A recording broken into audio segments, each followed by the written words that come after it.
Dear friends, English literature, romantic poetry, selected poems of John Keats, Ode to a Nightingale, short questions with answers. Short questions 1 to 7. Question 1. What do you know about the legend of the Nightingale? Answer. Philomela was the daughter of Pentheus, king of Athens, and younger sister of Procne. Procne was married by Tereus, king of Thrace. When Philomela was going to visit her sister Procne, she was raped on the way by her sister's husband, Tereus. He then cut her tongue and imprisoned her in a lonely place so that she could not tell the story of Tereus' misdeed to her sister Procne. Thus, Philomela was left behind, and Procne was told that her sister was dead.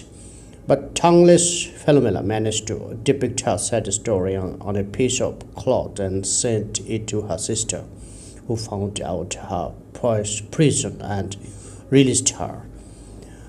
Together, the two sisters took revenge on Tereus. They slaughtered Itys, the son of Tereus, by Procne, and served the flesh to Tereus at a banquet. They also revealed to him what they had done. Then the crisis grew to a pitch, and Tereus tried to kill both Procne and Philomela. But the gods, out of sympathy, intervened to prevent the tragedies and turned all three into birds: Philomela into a nightingale, Procne into a swallow, and Tereus into a hawk. The nightingale sang a beautiful song about her tragedy. Question 2. What is the effect of the song of the nightingale on the poet? Answer. The poet hears the song of the nightingale singing in some green grassy plot full of beech trees. The song has great effect on the poet. The song brings him excessive joy. In its excess, the joy turns into joyous pain. His heart aches because of the very excess of his joy. It creates in him a sleepy feeling of dullness which benumbs his senses. It is as if he had drunk a benumbing poison, or only a moment ago drank every drop of a drug whose effect is to benumb the senses and to blunt the feelings. For this reason, Keats compares the song of the nightingale to hemlock or opium. In this state of mind, he feels that he is like a person who has drunk the water of the river of forgetfulness, the Lethe, and forgetting completely his life on earth. That is the realities of everyday life. This mood of poet is not the result of any feeling of joy, jealousy of the nightingale's joy. On the contrary, he shares the nightingale's joy when he hears its song. He plucks excessive joy from its song. Thus, his numbness, drowsy pain, and the feeling of forgetfulness are the result of the spiritual ecstasy in the nightingale's joy. Question 3. What is sensuousness? Answer. By sensuousness, we mean the gratification of the five senses, the senses of sight, hearing, touch, smell, and taste. Sensuous poetry means the poetry which is devoted mainly to the task of giving delight to the senses. Sensuous poetry has an appeal to our eyes by presenting beautiful images or word pictures, to our ears by metrical music, to our nose by arousing our sense of smell, and so on. A sensuous poet uses those images which help the reader to understand the sights and sounds expressed or suggested in the poem. Keats' poetry is primarily poetry of the senses. He delights and luxuriates in those things which please the sense. He is very much interested in sensations. Sensation means intuition, and Keats places intuition higher than reasoning. He lives for a life of sensation rather than of thoughts. Hence, he is a poet of perception rather than of contemplation and speculation.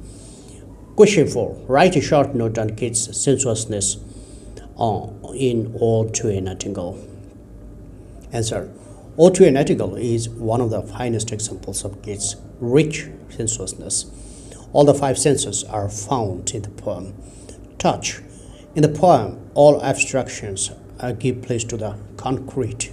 The touch of the Song of the Nightingale makes the poet's heart ache and creates in him a sleepy feeling of dullness which benumbs his senses. Taste. In the poem, Keats describes the taste of the choicest wine. Oh, for a vicar full of the warm south, full of the true, the blushful hypocrite. Sight. Keats is a painter in words, but the magnificent picture of the moon shining in the sky and surrounded by the stars is eye-catching. In the poem, Keats describes the greeny grassy plot full of beech trees, hypocrite magic casements, the old people afflicting with palsy, the young men groan, the brightness of eyes of the beautiful woman, all are perceived by the eyes. Smell.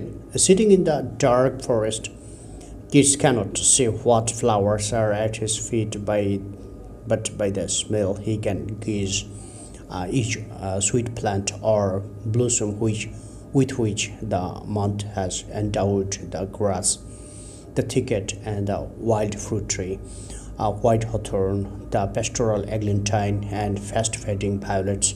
Hearing, Keats describes the song of the nightingale as full-throated. The song made the beechen plot melodious. It was heard by emperor or clown in ancient times, and it had penetrated the sad heart of Ruth or gladdened the ears of princes imprisoned in a desolate castle. Thus, Ode to a Nightingale is a highly sensuous poem. Question 5. What is escapism? Answer. Escapism is the desire or tendency to escape from the realities of life into fantasy. It implies aloofness from the hard reality of life and an attempt to escape into the world of imagination. The real world is full of sorrow and suffering, frustration and pain. Moreover, it is a world of change where everything is transitory and short-lived. Beauty, love, and youth, everything suffers from destruction and decay. But the poet can create, with the help of their imagination, a new ideal world where everything is beautiful and permanent. This tendency of living in an imaginary world, avoiding the hard realities of life, is termed as escapism. Critics have called Keats an escapist because he escapes from the hard realities of life into the beauty of the old Greece and into the romance of the Middle Ages. He keeps himself aloof and detaches himself from the suffering humanity. He lives in an ivory tower. Wordsworth also escaped into the world of nature. Coleridge sought refuge in the supernatural. Shelley soared higher and higher in the aerial world of the utopian ideas. Question 6. Do you think Keats is an escapist? Use illustration from Ode to a Nightingale.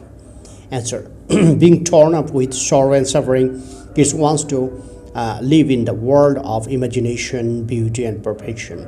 The Song of the Nightingale seems to him to be a symbol of everlasting joy. The world of the nightingale is the ideal world to him. On the other hand, he is dissatisfied with the real world.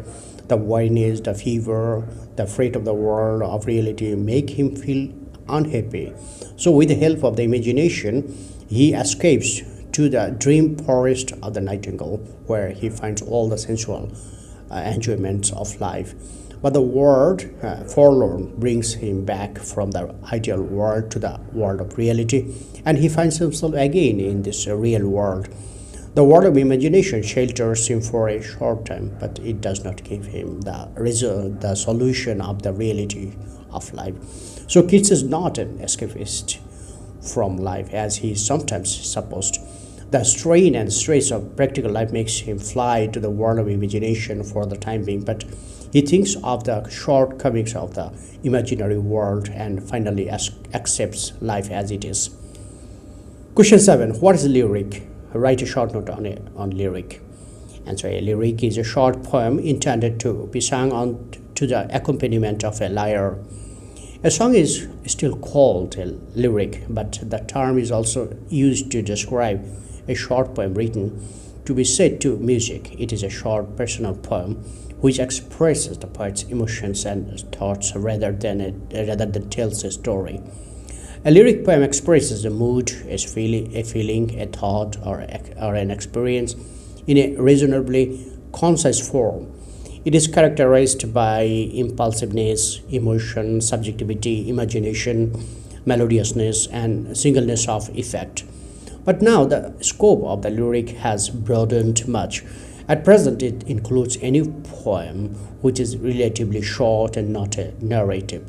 The ballad, the elegy, the ode, the sonnet, and the dramatic monologue fall into the category of the lyric. Thank you friends for watching my video.